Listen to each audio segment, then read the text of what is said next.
Terriens, bonjour, bienvenue au fin fond de l'univers, dans une galaxie où la technologie n'a plus de limites. Bienvenue sur la planète des imbattables. Les imbattables, je dirais que c'est une planète en soi au niveau technologique. On a un serveur qui compose le cœur en fait, du système, autour duquel gravitent 11 PC, qui font fonctionner en fait toute une organisation de monde virtuel. Ça veut dire que derrière chaque caméra, un PC génère une image comportant les avatars, bien sûr, de telle manière à ce qu'on puisse les voir, de telle manière à ce qu'ils puissent avoir une présence en fait sur cette émission, plus des PC après qui génèrent la mécanique de jeu, les différents mouvements, c'est-à-dire qu'on peut venir sur un mouvement de Total et partir sur un mouvement complet sur le monde des imbattables, voilà, des choses qui sont sans limite, je dirais.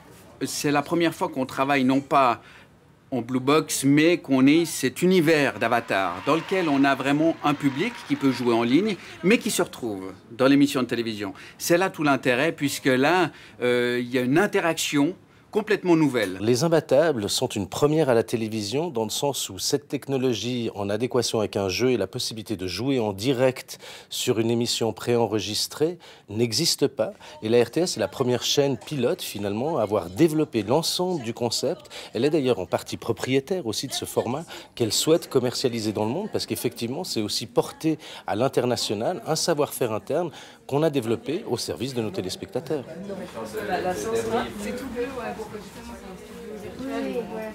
On n'a pas le décor là, et puis aussi le décor il est tout fait informatiquement.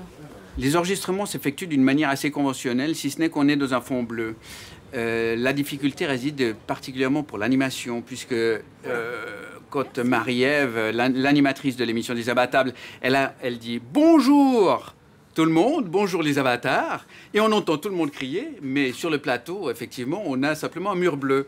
Donc tout ça, ça fait travailler son imaginaire. Il faut vraiment avoir une capacité d'abstraction pour faire une bonne animation. Les avatars, bonjour! Mais quelle ambiance de feu ici! Sur le plateau, ils gagnent en fait des points pour pouvoir aller sur d'autres planètes. Donc sur la planète du Méli-Mémo ou du Tart Attack. Et dans ces planètes, ils gagnent des IMB pour la finale de l'émission, les puzzles. C'est le Tart Attack. Prépare-toi, respire un grand coup. Téléportation! Ça y est. Premier alien trouvé, visé. 100 IMB en poche.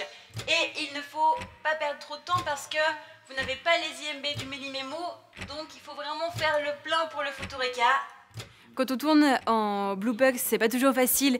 Après, bon, moi je suis habituée parce que du coup, j'ai les cris du faux public, du public virtuel dans l'oreillette. Les candidats n'ont pas forcément ces cris et ils n'ont pas l'habitude de regarder autour d'eux comme s'il y avait un public. Donc voilà, moi j'ai réussi à m'habituer. C'est vrai que pour la personne qui arrive pour la première fois, c'est un peu plus déstabilisant. Mais après, ils prennent le pli et même il y en a maintenant qui font des bonjours aux avatars et je crois que ça les fait un peu... Enfin, ils aiment bien. Ça les fait marrer. On se rend compte que le phénomène est en train de grandir, la communauté des enfants est en train de grandir, et plus cette communauté va gonfler, on va avoir un petit peu le même type de résonance qu'on peut avoir sur les réseaux sociaux. Effectivement, il sera bon d'en faire partie, et plus on en fera partie, plus nos potes en feront partie, et plus les potes de nos potes seront nos potes sur la communauté qui en fera partie et qui deviendra après gigantesque, au-delà même de nos frontières.